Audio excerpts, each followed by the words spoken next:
बांसवाड़ा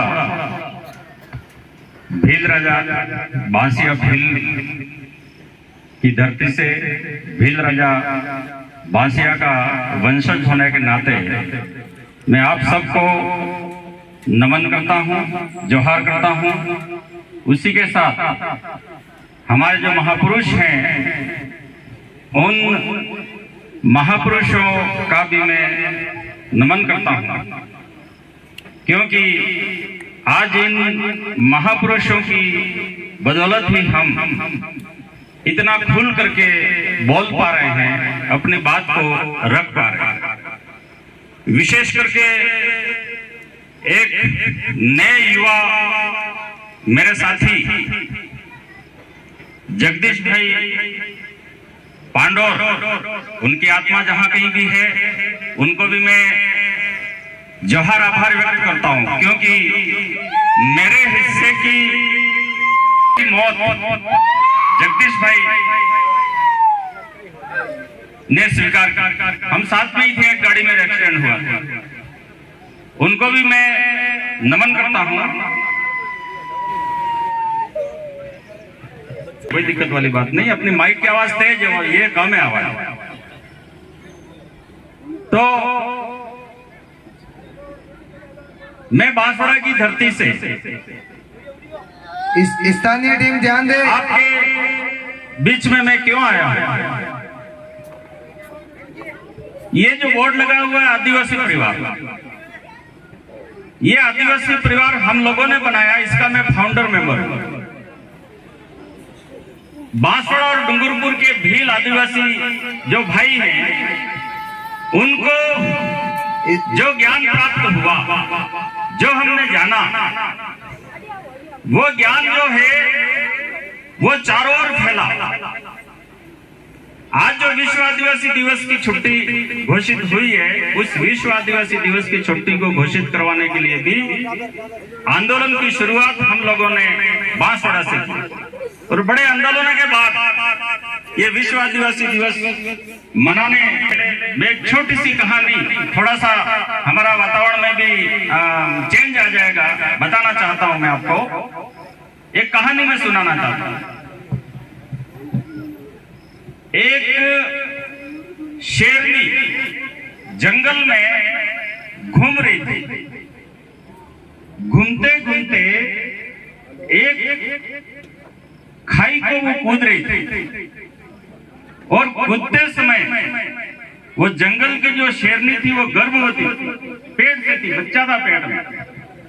वो बच्चा गिर गया, उसका गर्भपात हो गया, कूदी तो वो बच्चा गिर गया, लेकिन वो बच्चा मरा नहीं, वो पूर्ण बच्चा था। तो वो छोटा सा शेरनी का जो बच्चा है वो वहां कुछ बकरियां चल रही थी, उन बकरियों के झुंड में शामिल हो गया, और उन बकरियों के बीच में ही वो बच्चा बकरी चराने वाले के घर आ गया, और बकरियों के बाड़े में ही वो बकरियों के साथ बड़ा हुआ, और बकरियों के साथ बड़ा हुआ तो क्या हुआ कि उसने कभी शेर को देखा नहीं, इसलिए वो ये समझ नहीं पाया कि मैं शेर हूं, क्योंकि बकरी के बीच में बड़ा हुआ, कभी शेर से उसकी मुलाकात नहीं हुई, तो वो ये समझ नहीं पाया कि मैं बकरी से अलग हूं, मैं शेर हूं, ये नहीं समझ पाया। तो वो बकरियों के बीच में ही बड़ा हुआ, वो ये मान रहा था कि मैं इन बकरियों में बड़ा बकरा हूं, खसपुष्ट बकरा हूं। उसने कभी सोचा नहीं कि मैं शेर हूं। फिर एक दिन वो बकरियों के साथ में जंगल में चरने के लिए गया, तो वहां पर एक छोटी सी नदी थी। उस नदी के पास में जब वो बकरियां और वो शेर चर रहे थे, तो एक जंगल का शेर आया। उसने देखा कि मेरे जैसा एक हट्टा कट्टा शेर बकरियों के बीच में चल रहा है, तो उसे विश्वास नहीं हुआ कि शेर और बकरी के बीच में, शेर तो बकरी को खा जाता है, लेकिन शेर है और बकरी के बीच में चल रहा है। तो वो शेर के पास में आया, तो जैसे ही शेर बकरियों के पास में आए तो बकरियां भागने लगी तो वो शेर का बच्चा वो भी भागने लगा, क्योंकि वो भी बकरी मान रहा था अपने आप को, शेर आ गया करके भागने लगा। बड़ी मुश्किल से उस जंगल के शेर ने उस बकरियों के बीच में बड़े हुए शेर को पकड़ा और पकड़ करके और फिर कहा कि तू क्यों भाग रहा है, तू तो शेर है, तू क्यों भाग रहा है? उसने कहा मैं शेर नहीं हूं, मैं तो बकरी हूं, मैं शेर नहीं हूं। तब वो शेर उस बकरी के बीच में जो बड़ा हुआ शेर था उसको नदी में पानी था उसके पास ले गया और दिखाया कि ये देख, ये मेरे को देख, मैं तेरे पास खड़ा हूं, जंगल का शेर, और ये खुद को देख। तब उसने देखा कि हम दोनों की शक्ल एक जैसी है और उसको ये पता लगा पहली बार कि मैं भी शेर हूं। और जब उसको ये पता लगा कि मैं भी शेर हूं और उसने अपने आप को शेर समझ करके जब एक दहाड़ लगाई तो उसके चारों ओर जितनी भी बकरियां थी वो भाग गई और वो शेर जंगल का राजा बना। मैं बांसवाड़ा की भूमि से आपको ये कहने के लिए आया हूं कि यहाँ का भील भी जंगल का शेर है और वो किसी से कम नहीं है। भले ही आप यहाँ संख्या में कम हो, जिस तरीके से एक शेर का बच्चा बकरियों के बीच में रहा तो बकरी समझने लग गया, हो सकता है आपकी संख्या इस एरिया में भीलों की संख्या कम हो, और कम इसलिए लग रही है क्योंकि एरिया आदिवासी एरिया नहीं है, थोड़ी कम संख्या। लेकिन घबराने की जरूरत नहीं है, आप शेर की संतान हो, अपने अंदर के शेर को जगाओ और अपने अधिकारों के लिए दहाड़ो और अपने अधिकारों को प्राप्त। एक नारा हम दे रहे हैं, जय जोहार का नारा है, भारत देश हमारा। क्या मतलब हुआ? भारत देश हमारा है, किसका है? ये देश आदिवासियों का है, इसलिए नारा लगाया जा रहा है, जय जोहार का नारा है, भारत देश हमारा। सुप्रीम कोर्ट का फैसला 2011 में आया, ये वकील साहब से पूछिए, कैलाश बनाम महाराष्ट्र सरकार का सुप्रीम कोर्ट का फैसला आया। उस सुप्रीम कोर्ट का फैसला देने वाले दो ब्राह्मण जज, मार्कंडेय काटजू और ज्ञान सुधा मिश्रा, दो ब्राह्मण जज, क्या फैसला दिया?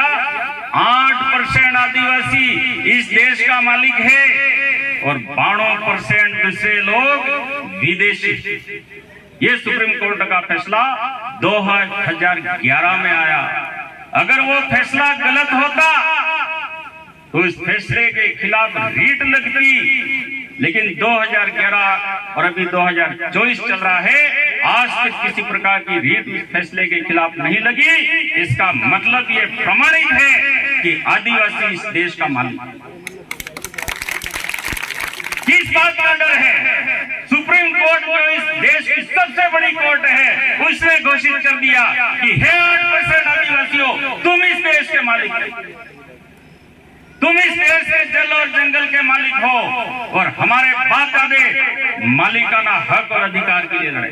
ये राणा पुंजा भीला।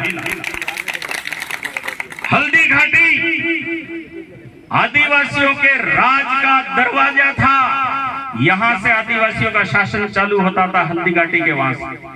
हल्दी घाटी से आगे आदिवासियों ने कभी भी विदेशी लोगों को घुसने नहीं दिया, बढ़ने नहीं दिया। मुसलमान पूरे देश में घुस गए। 15 साल तक लगातार पूरे देश में घूम घूम करके मुसलमानों ने जितने भी राजपूत राजा थे उन सबको हराया। 15 वर्ष तक लगातार हराता रहा, लेकिन किसी राजपूत राजा की हिम्मत नहीं थी कि अकबर का सामना कर सके। महाराणा प्रताप खुद चित्तौड़ से राजवंचित होकर के और यहाँ आपके कुंभलगढ़ के जंगलों में भील राजा पुंजा के वहां शरण में आए और भीलों को लगा कि हमारा इलाका खतरे में है। और जब भीलों ने अपनी सेना बना करके इस महाराणा प्रताप को सहयोग किया तो 15 साल तक जो अकबर लड़ता रहा पूरे देश में सांड की तरह, उस अकबर की सेना को हल्दी घाटी में 6 घंटे में पीछे भगा दिया। कितने में? 6 घंटे में। वो भगाने वाला मणिलाल गरासिया बांसवाड़ा कि मेरे बाप दादा नहीं थे, कि डूंगरपुर के भीलों के बाप दादा नहीं थे हमारे, वो तुम्हारे बाप दादा थे। तुम उनकी औलाद हो, तुम कमजोर नहीं हो सकते हो, तुम ताकतवर हो और तुम इस इलाके के बेताज बादशाह हो। इस इलाके के तुम लोग जो है वो मालिक हो और मालिक की लड़ाई तुम लोगों को लड़नी है। मैं यहाँ के आदिवासी समाज का आह्वान करना चाहता हूँ कि तुम्हारा अवतार रुपये किलो गेहूं खा करके अपनी जिंदगी खत्म करने के लिए नहीं हुआ है, कि नरेगा में मजदूर में नाम लिखा करके अपनी जिंदगी खत्म करने के लिए तुम्हारा अवतार नहीं हुआ है। तुम्हारा अवतार हुआ है इस देश का मालिक बनने के लिए, मालिक की लड़ाई लड़ना। और एक गैर आदिवासी यहाँ आकर के तुम्हारा नेता बन रहा है और यहाँ के लोग जो शेरों की संतान हैं, उनके बच्चे बकरियों के बीच में रहे हैं और यहाँ बकरियों के झुंड के साथ में उधर कहीं जा रहे हैं। शेर यहाँ बैठे हुए हैं, लेकिन तुम्हें उन बकरियों के बीच में घुस करके दहाड़ना होगा कि नहीं, वो मेरा शेर नहीं है, हम भील शेर हैं और तुम शेर की संतान हो। उस मीणा के नेतृत्व में नहीं जाना है, हमें भीलों के नेतृत्व में यहाँ काम करना है, आंदोलन छेड़ना है। तुम्हारे पीछे शेर की संतान है, तुम्हारा बच्चा चमनदाना, उसके नेतृत्व में संगठित हो जाओ। तुम्हें अपने अधिकार से कोई वंचित नहीं करेगा। यहाँ पर केवल नौकरी की लड़ाई हम लोग नहीं लड़ रहे हैं। यहाँ मेरे भीम आर्मी के भी, हमारे एससी समाज के भी भाई यहाँ पर बैठे हुए, पढ़े लिखे भी हैं। सुप्रीम कोर्ट का फैसला आया 2011 में कि 8% आदिवासी इस देश का मालिक है। लेकिन मैं एक बात कहना चाहता हूं कि सुप्रीम कोर्ट ने केवल आदिवासी को आदिवासी नहीं कहा, यहाँ का एससी है वो भी आदिवासी, वो भी इस देश का मालिक है। एक उदाहरण बताना चाहता हूं, आप पता लगाइए, क्या भारत देश के बाहर शेड्यूल कास्ट है? एससी है भारत देश के बाहर? नहीं है। सारे देश, सारे संसार में जितने भी देश हैं, उन देशों के मालिक उन देशों के आदिवासी हैं। विश्व आदिवासी दिवस मनाया जाता है। क्यों मनाया जाता है? क्योंकि सारी धरती का मालिक आदिवासी है। चीन का मालिक भी आदिवासी है, पाकिस्तान का मालिक भी आदिवासी है, अफगानिस्तान का मालिक आदिवासी है, रूस और अमेरिका का मालिक आदिवासी है। इस धरती पे एक भी ऐसा देश नहीं है जिस देश को आदिवासी ने नहीं बसाया। और दूसरी जातियों के लोग पढ़ लिखने के बाद में नए नए आविष्कार किए, अणु परमाणु बम बना दिए और इस धरती के लिए खतरा जब खड़ा हो गया, तब सारी धरती के जितने भी समाज के विद्वान पढ़े लिखे लोग हैं, इन्होंने मिलकर के ये देखा कि इस धरती को कौन बचा सकता है। तो उन्होंने ये तय किया कि इस धरती को आदिवासी लोग ही बचा सकते हैं, आदिवासी संस्कृति ही बचा सकती है, आदिवासियों का ज्ञान ही बचा सकता है, आदिवासी की विचारधारा ही इस धरती को बचा सकती है। इसलिए विश्व आदिवासी दिवस की शुरुआत पूरे देश में, पूरे विश्व में आप पता कर लो। एससी के भाइयों को बुरा नहीं, एससी दिवस नहीं मनाया जाए, शेड्यूल कास्ट दिवस नहीं है देश में, आदिवासी दिवस, बनिया दिवस नहीं है देश में, राजपूत दिवस नहीं है देश में, ब्राह्मण दिवस नहीं है देश में, मीणा दिवस नहीं है देश में। देश में क्या है? आदिवासी दिवस। इसका मतलब ये आदिवासी कुछ तो है इस देश में, कुछ तो है, विशेष आदमी है जिस समाज को इतना बड़ा गौरव प्राप्त हुआ है कि आज के दिन केवल तुम्हारे कुंभलगढ़ में या इस गांव में नहीं, इस सारी धरती पे जितने भी देश है, उन सारे देशों में आदिवासी दिवस मनाया जाए। बड़े बड़े वैज्ञानिक, बड़े बड़े प्रधानमंत्री, राष्ट्रपति उस देश के आम लोगों को सिखा रहे आज के दिन कि अगर जीवन जीना है तो आदिवासी जैसा जीवन जियो तो धरती बसेगी। सारा विश्व आदिवासी बनना चाहता है, सारा विश्व आदिवासी जैसा बनना चाहता है। इसलिए हमको हमारी संस्कृति को नहीं भूलना है, हमारी विचारधारा को नहीं भूलना है, हमारे ज्ञान को नहीं भूलना है, हमारे अधिकार को नहीं भूलना है। और ये आदिवासी परिवार की लड़ाई केवल नौकरी लगाने की लड़ाई नहीं है। नौकरी लगेगी कितनों की लगेगी? मेरे बांसवाड़ा जिले में 15 लाख आदिवासी है और बांसवाड़ा जिले में कितनी नौकरियां हैं? 5000 नौकरियां हैं। अगर नौकरी के भरोसे रहेंगे तो 14,95,000 आदिवासी का क्या होगा? हम केवल नौकरी की बात नहीं करते हैं, हम ये चाहते हैं कि हमारे आदिवासी समाज का एक टापरे में रहने वाला व्यक्ति भी महल में खड़ा हो जाए, उसका भी महल बन जाए। ये हम महल कैसे बनेगा? हमारे ये बिरसा मुंडा, ये हमारे जयपाल सिंह मुंडा, ये भील राणा पुंजा, छलकारी बाई, इन्होंने अपने अंदर के शेर को जगाया और लड़े इस देश की जमीन के लिए। आप यहाँ बैठे हो, वहां से 500 किलोमीटर उधर देखो, पढ़े लिखे लोग हैं कुछ, आप पता करो 500 किलोमीटर उधर, 500 किलोमीटर उधर पता करो। इस देश की आजादी के लिए आदिवासियों ने जितनी कुर्बानियां दी, किसी दूसरी जात ने कुर्बानी नहीं दी। क्यों कुर्बानी नहीं दी दूसरी जात? आपका पास में भुलावल और लिलुड़ी वडली 3000 आदिवासी शहीद हुए। हमारे मानगढ़ पे 5000 आदिवासी शहीद हुए। इसके बाद में धौलापाड़ा में 10,000 आदिवासी शहीद हुए। और ये हमारे बिरसा मुंडा है, उनके साथ 33,000 आदिवासी संताल क्रांति में शहीद हुए। क्यों आदिवासी लड़ा? क्यों दूसरे लोग नहीं लड़े? इसलिए नहीं लड़े, ये देश दूसरे लोगों का नहीं है, ये देश यहाँ का आदिवासी। इस बात को हमें समझने, मैं बांसवाड़ा का हूँ, अभी इस खेत को लेकर के लड़ाई हो जाएगी कहीं। एक आदमी आ गया कब्जा करने के लिए इस खेत पे, आपके इस खेत पे कब्जा करने के लिए कोई आ गया, कौन लड़ेगा? मैं ये माई कभी लड़ाई होते ही छोड़ के चला जाऊंगा ना, बांसवाड़ा का रास्ता पकड़ लूंगा, चला जाऊंगा, नहीं लड़ूंगा क्योंकि मेरा खेत है। लेकिन चमन दाना और आप लोग लड़ोगे क्यों? क्योंकि ये खेत आपका है। उसी तरीके से ये देश हमारा था, इसलिए हमारे लोग लड़े और आगे भी हमको ये लड़ाई जारी रखनी होगी। कानून ये कहता है, हमारे वकील साहब ये बैठे हैं, शेड्यूल डिस्ट्रिक्ट एक्ट 1874 में बना, शेड्यूल डिस्ट्रिक्ट एक्ट। और उस समय बॉम्बे स्टेट जो है वो पूरा शेड्यूल एरिया थी। बॉम्बे स्टेट आज का महाराष्ट्र, आज का गुजरात, आधा मध्य प्रदेश और हमारा ये ब्यावर से लेकर के आपका जैसलमेर और ठेठ सिंध प्रांत पाकिस्तान तक ये बॉम्बे स्टेट कहलाता था पहले।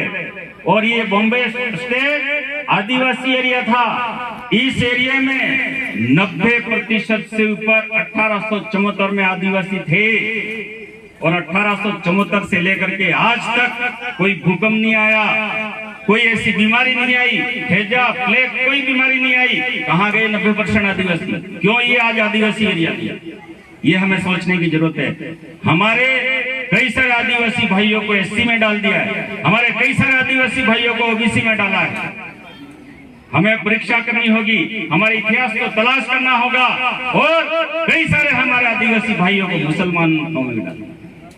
हमें अपने आप को परखना होगा।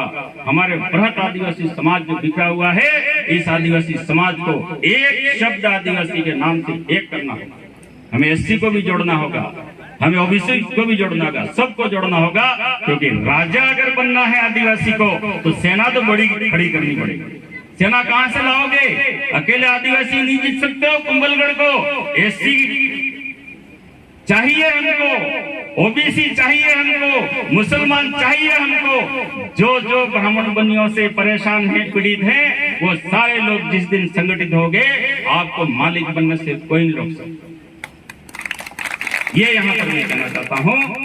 आज हमारा गरीब भाई किस तरीके से पैसे वाला बनेगा? क्या रुपए किलो की गेहूं खा करके पैसे वाला बन जाएगा या नरेगा में मजदूरी करके पैसे वाला बन जाएगा? नहीं बनेगा। ये जो पहाड़ है, ये जो पहाड़ है, इन पहाड़ों में सोना, चांदी, हीरे, मोती, तांबा, पीतल, बहुत प्रकार के करोड़ों अरबों रुपए के खजाने भरे पड़े हैं। और ये पहाड़ आज भी आदिवासी के खाते में लिखे हुए हैं। शेड्यूल डिस्ट्रिक्ट एक्ट 1874 देख लेना। इसके बाद में गवर्नमेंट ऑफ इंडिया एक्ट वकील साहब 1935 को पढ़ लेना, और उसमें 91 और 92 सेक्शन है गवर्नमेंट ऑफ इंडिया एक्ट 1935 में। उसमें ये जो 1874 वाला जो शेड्यूल एरिया है जो मैं बोल रहा हूँ, वो शेड्यूल एरिया आज भी आदिवासी के नाम से बोल रहा है।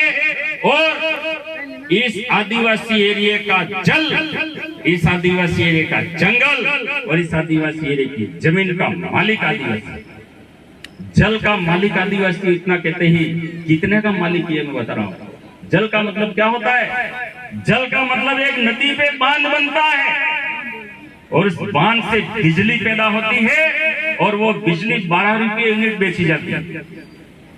लाइट मेरे बांहड़ा में माही बांध बना है, मेरे बांहड़ा में बारिश में 4 महीने बिजली का वो चलता है। तो 4 महीने में केवल बांहड़ा एक छोटा सा बिजली का एक मोटर लगी हुई है वहां पे, वो 10 करोड़ रुपया कमाता है। आदिवासी परिवार पूरे आदिवासी एरिया में उमलगढ़ के जितने भी युवा दिलों की धड़कन उनके ऊपर जो राज्य नागदार से 20 आ गए हैं, उससे जो पैसा कमाई होती है उसका मालिक आदिवासी है। आदिवासी गांव में सोना निकलता है, उसका मालिक आदिवासी है। पत्थर निकलता है, उसका मालिक आदिवासी है। ये है जल, जंगल और जमीन की लड़ाई। अगर आपके खेत में सोना निकलता है वो सरकार का नहीं है, हमारा आदिवासी। ये जन जागरण करना है।